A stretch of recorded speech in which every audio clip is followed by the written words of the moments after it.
Bonjour à tous, René Morat. Nous sommes aux vignes de Vasco. Nous sommes le 17 juillet.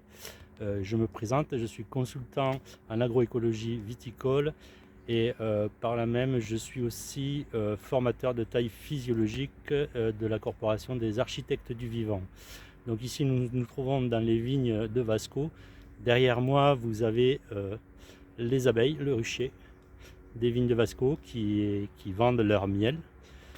Et là, nous allons voir la pousse de l'année sur le rameau et le développement des racines.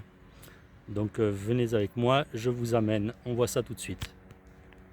Donc là, c'est l'envers de ma caméra, on est face au rucher, les coteaux, avec des cépages différents. Vous voyez les pousses qui dépassent des caches qui font entre 80 100 cm, un peu plus des fois. Et là je suis sur un pied qui fait à peu près 20, 40, 60 cm de développement sur un rameau. Et nous venons voir ce qui se passe au niveau des racines. Donc si vous vous souvenez, pour ceux qui étaient là à la plantation ou qui ont écouté déjà mes premières vidéos, nous avons laissé à la plantation au mois de décembre et mars 3 racines sur le pied qui sont plus foncées là, donc celle-ci ici qui avait été coupée préparée là, et celle-là ici qui avait été coupée préparée ici, et il doit y en avoir une troisième qui repart de l'autre côté. Donc là on voit bien qu'il y a eu de la réitération en bout de racine et qui s'est bien développée, donc entre 25 cm, 30 cm de chaque côté.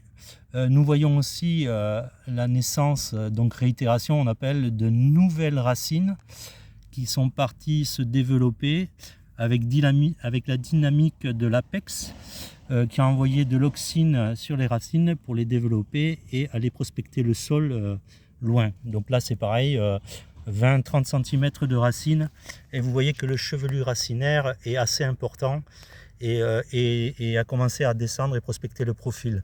Donc ce qui est important pour les sécheresses d'août et les moments de stress. Donc là on voit qu'elle est bien installée, d'où l'intérêt de bien laisser un rameau qui soit dynamique pour favoriser la sécrétion d'auxine qui va stimuler le système racinaire.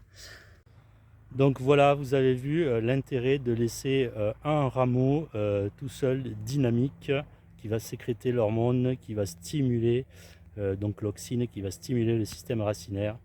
Et le système racinaire, vous voyez à côté, qui va stimuler le rameau et qui va prospecter l'espace photosynthétique.